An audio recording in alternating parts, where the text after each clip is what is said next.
الحمد لله رب العالمين والصلاة والسلام على أشرف الأنبياء والمرسلين نبينا محمد وعلى آله وصحبه أجمعين.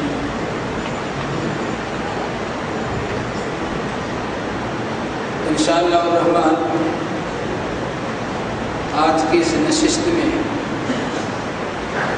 قرآن مقدس کی سورہ نمبر 9 یعنی سورہ توبہ کا خلاصہ آپ کے سامنے پیش کیا جائے.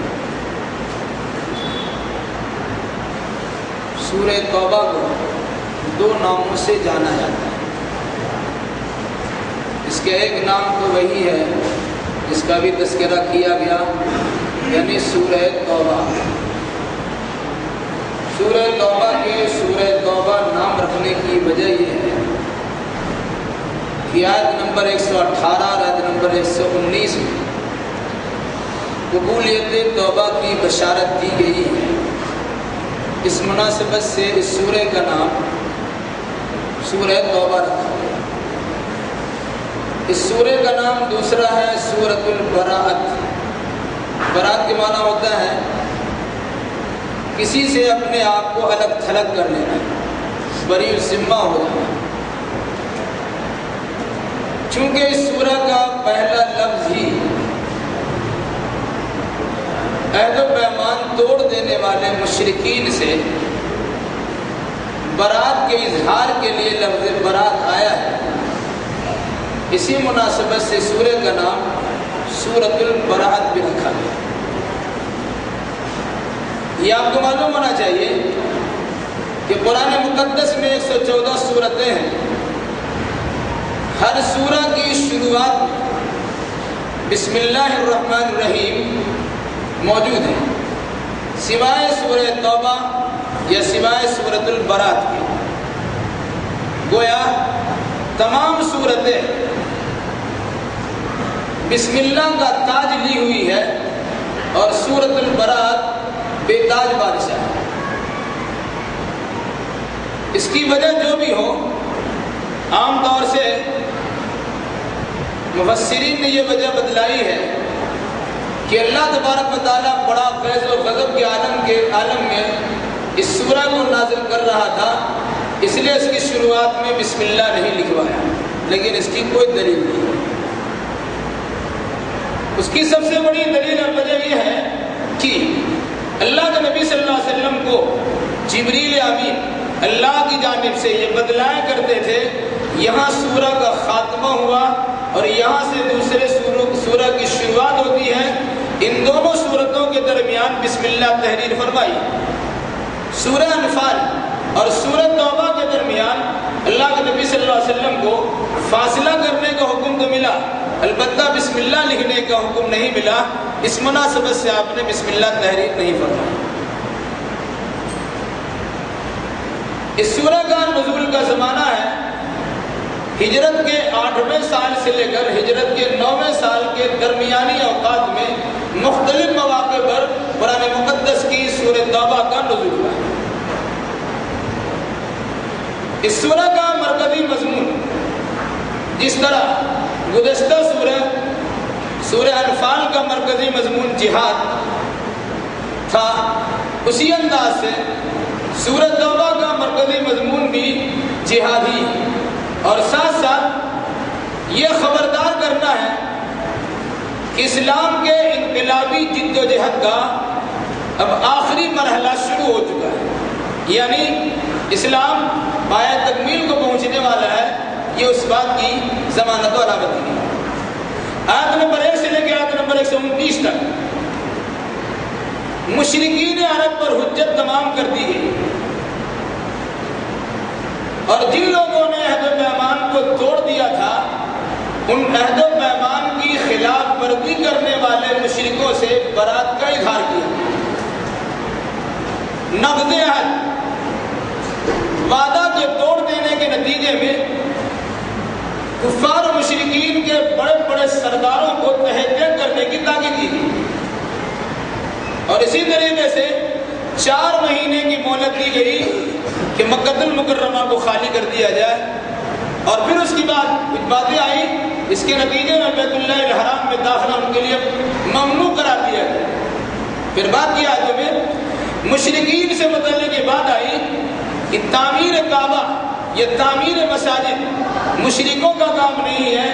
جو انسان شرک کا دلدادہ ہوگا اسے توحید کا مرکز بنانے کی اجازت نہیں ہے. البتہ اہل ایمان جن کے دل میں اللہ تبارک و تعالیٰ کی محبت جاگزی ہے ان کے بارے میں کہا گیا یہی لوگ مسجد کی تعمیر کریں گے, نماز قائم بھی کریں گے اور اللہ تبارک و تعالیٰ سے کسی سے نہیں ڈریں گے. ایسے لوگوں کے ہدایت یافتہ ہونے کی ضمانت بھی دی گئی. پھر اس کے بعد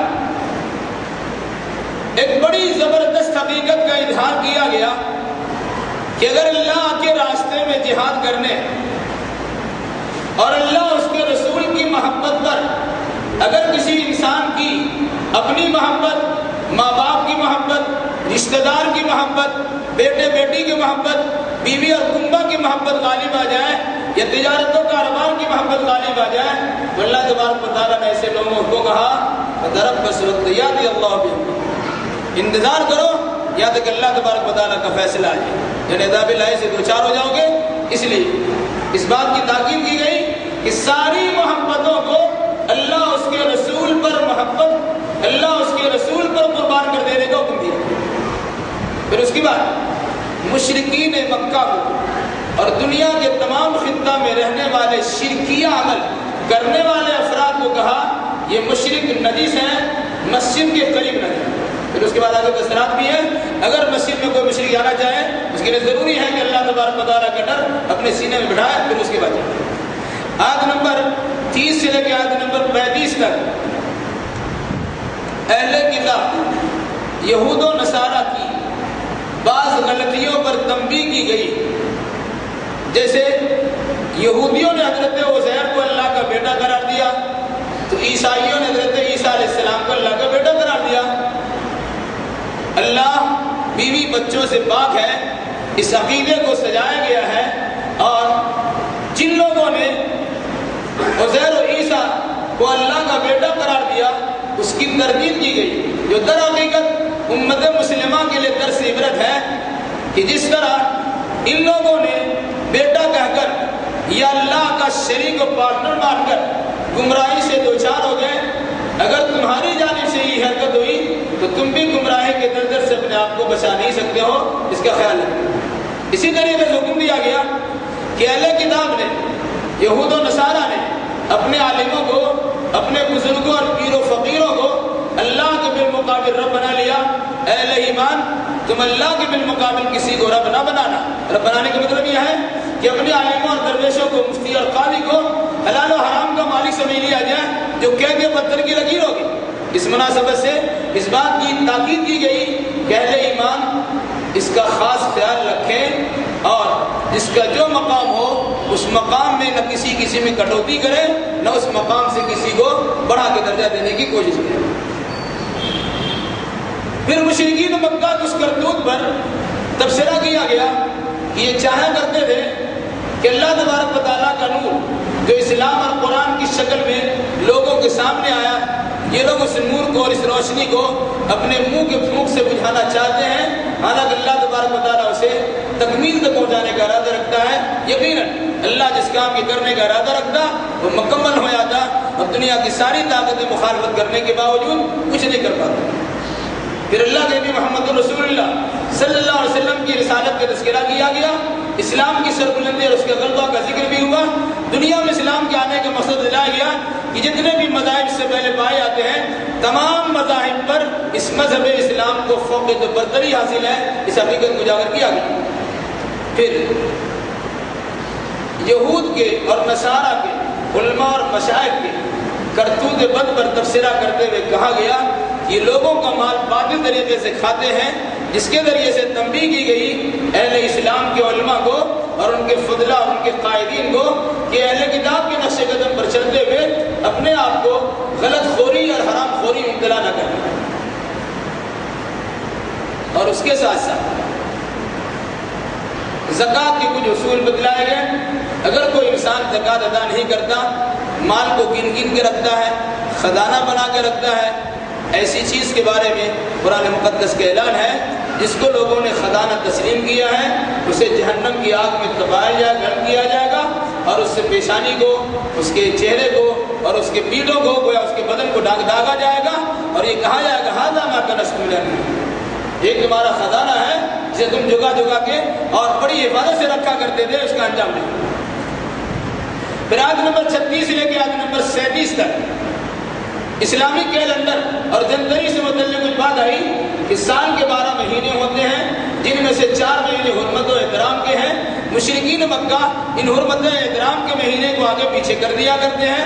اہل ایمان اس چیز کی اسی انداز سے قدر کرنا جس انداز سے قدر کرنے کی ذمہ اللہ نے اور اس کے رسول نے تاکید کی ہے۔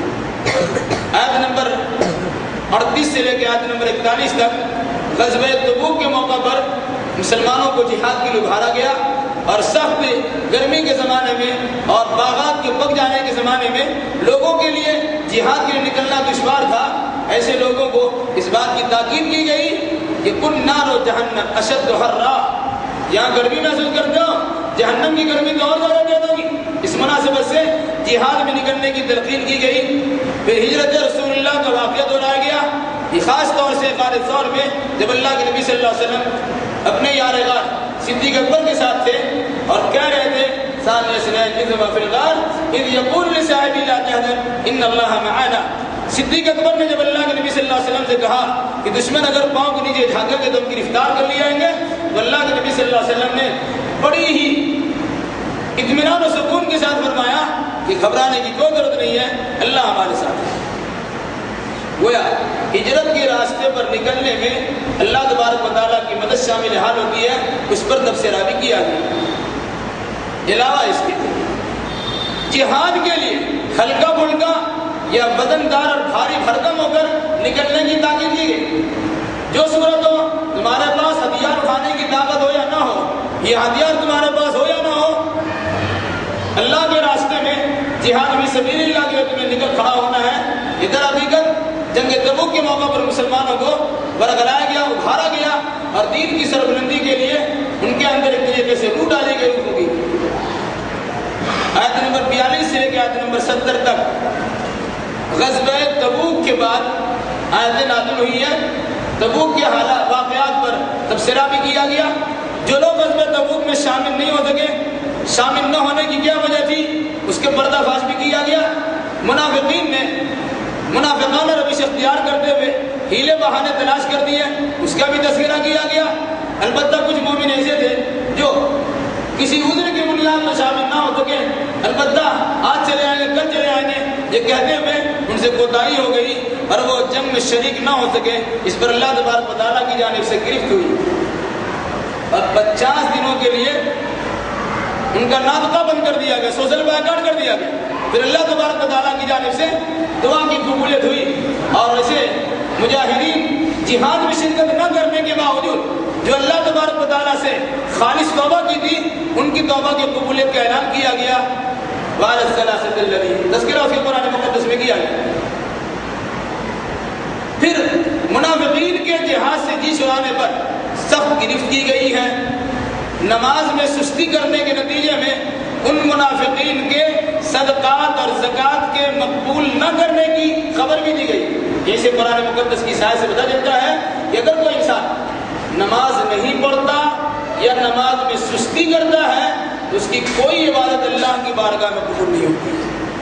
وما منع من تقبل صدقات قرآن نے کہا ان کے صدقات کے قبول کرنے سے کسی چیز نے نہیں روکا سوائے اس کے کہ ان لوگوں نے نماز پڑھنے میں سستی اور قائلی کی۔ جب پڑھتے تھے سستی قائلی کے ساتھ تب ان کی صدقات قبول نہیں ہوئے۔ جو انسان پڑھتا ہی نہیں اس کی صدقات کیا قبول ہوئے؟ پھر اس کے بعد زکوٰۃ کے مصارف کا بھی تذکرہ کیا گیا۔ زکوٰۃ کن کن کو دینا چاہیے، ان میں صدقات من الفقراء، 8 قسم کے لوگوں کو زکوٰۃ دینے سے متعلق تفصیل بیان کی گئی۔ پھر منافقین کی بعض حرکات پر نکیر بھی کی گئی، اور علاوہ اس کے مومنوں اور مسلمانوں اور منافقوں میں فرق بتلایا گیا کہ منافق آپس میں ایک دوسرے کے دوست ہوتے ہیں، وہ ایک دوسرے کو غلط باتوں کا حکم دیتے ہیں اور صحیح باتوں سے روکتے ہیں۔ منافق کو کہا گیا یہ لوگ آپس میں ایک دوسرے کے دوست ہیں، وہ غلط خود کرتے ہیں اس کے بعد کی آیت میں یہ اس بات کی اصرار کی گئی کہ آیت نمبر 71 سے لے کے آیت نمبر 72 تک کہ مسلمانوں کا حال یہ ہے یہ بھی آپس میں دوست ہے لیکن یہ بھلی باتوں کو حکم دیتے ہیں اور بری باتوں سے منع کرتے ہیں. وہ بنیادی طور سے دونوں میں فرق یہ ہوگا بنیادی طور سے کہ مومن صحیح باتوں پر عمل کرتے اور صحیح کام کے کرنے کا حکم دیتے. منافقین غلط روش اختیار کرتے ہیں اور غلط ہی چیز کا پرچارک بنتے ہیں. پھر اہل ایمان کو ان کے ایمان کے نتیجے میں کامیابی یہ خوشخبری اور بشارت سنائیں. آیت نمبر 73 سے لے کے آیت نمبر 87 تک کفار و منافقین سے زبردست جہاد کرنے کا حکم دیا گیا. نرمی، سستی و کاہلی اور مداہنت برتنے کی کسی قسم کی اجازت نہیں دی گئی. پھر منافقوں کی منافقانہ روش پر گرفت بھی کی گئی.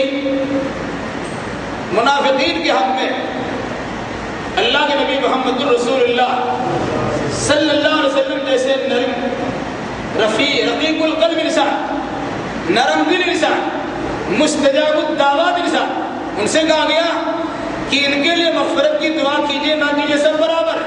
ان تستغفر لهم 70 مرة لن يغفر الله لهم. اگر 70 مرتبہ بھی ان منافقین کے حق میں آپ مغفرت کی دعا مانگیں گے تو اللہ تبارک و تعالیٰ آپ کی بھی مغفرت کی دعا مانگنا قبول نہیں فرمائے گا. اندازہ لگائیے کہ منافقین کی حالت کتنی خراب ہے. اس کے ساتھ ساتھ منافقین میں سے کوئی مر جائے ان کی نماز جنازہ پڑھنے سے منع کیا گیا ہے. منافقین کے قبر پہ کھڑا ہونے سے بھی روک دیا گیا ہے. بڑی اہم چیز ہے، اسے اپنے ذہن میں بٹھانے کی ضرورت ہے. آدمی رکھ رکھاؤ کے اندر غیر مسلموں کی جنازہ میں شرکت کرتا اور اس کے ساتھ میں مرنے کے وقت میں ان کے ساتھ وہ حرکات کرنے کے لیے تیار بھی ہو جاتا ہے. کاروباری ہمارا تعلق ہے، اٹھنا بیٹھنا ہمارا ہے، پڑوس میں رہنے والے ہیں اور بے شمار قسم کے دلائل بیان کے یاد کیجیے گا. اللہ کے نبی محمد الرسول اللہ صلی اللہ علیہ وسلم کے پیچھے 5 وقت نماز پڑھنے والے منافقین سستی اور کاہلی سے پڑھتے تھے مگر 5 وقت جماعت کی پابندی سے فجر میں بھی اپنے نفاق کو چھپانے کے لیے آپ کی خدمت اقدس میں آ کر نماز پڑھا کرتے تھے. ان منافقین پر نماز جنازہ پڑھنے سے منع کیا گیا، ان کی قبر پہ کھڑا ہونے سے منع کیا گیا، ان کی مغفرت کی دعا کرنے سے منع کیا گیا. بڑی اہم چیز ہے، یاد رکھنے کی ضرورت ہے.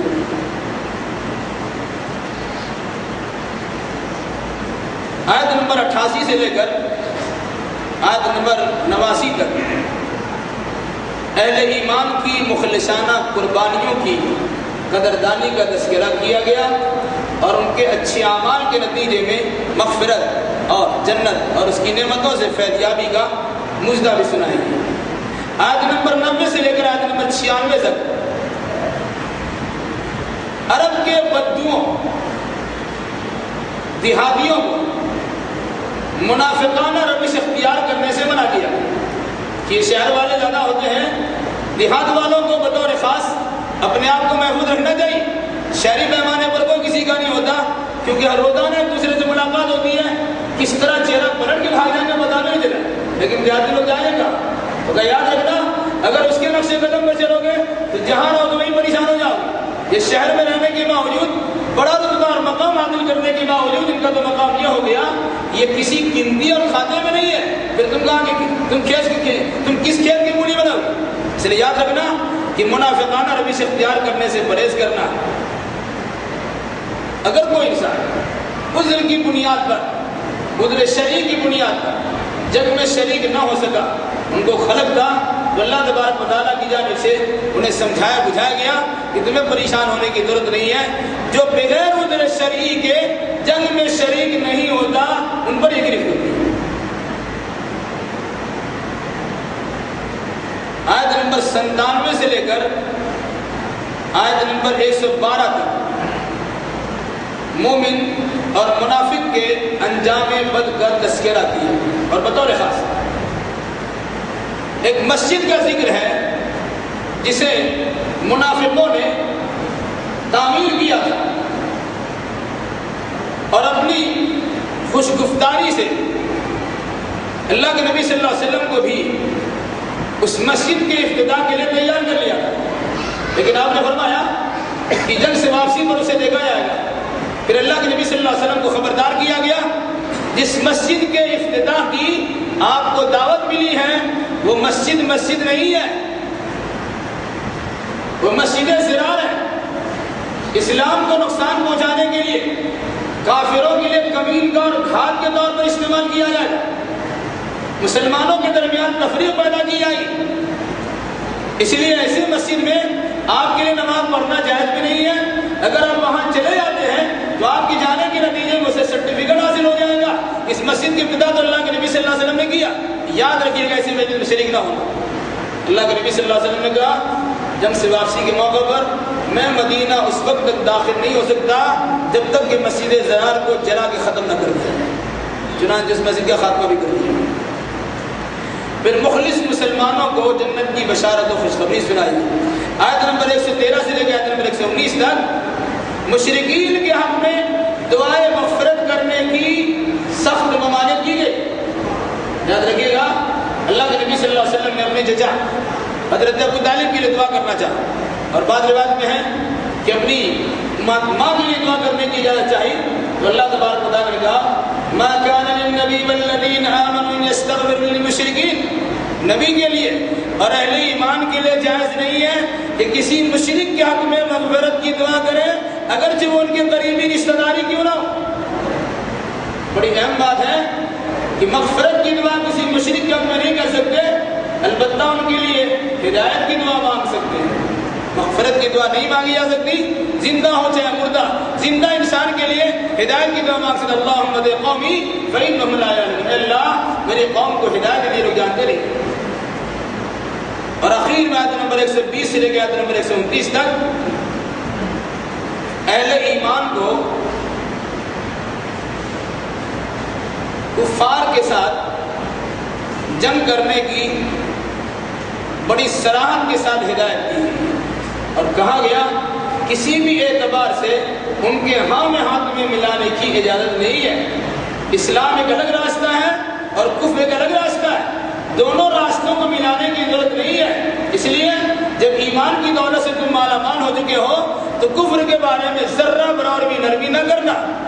ہاں، اس کا خیال رکھا جائے، اسلام کی ترویج و ارشاد میں جو آپ کا رویہ ہونا چاہیے وہ رویہ مشفقانہ ہونا چاہیے، نرم دلانہ ہونا چاہیے، لیکن اس سلسلے میں کسی قسم کی بات گوارا نہیں کی جائے گی کہ اسلام میں کسی چیز کو ملا دیا جائے اور اسلام کو چوچو کا مربع بنا کے پیش کر دیا جائے۔ اس مناسبت سے ان آیات میں اہل ایمان کو للکارا بھی گیا، اپنے دین ایمان پر قائم رہنے کی تاکید بھی کی گئی، اور رکھ رکھاؤ کے حد تک ملنے جلنے کی اثرات موجود ہیں، البتہ ان سے خصوصیت کے ساتھ جنگ بندی کرنے اور دیگر تعلقات اور روابط قائم کرنے سے منع کیا گیا۔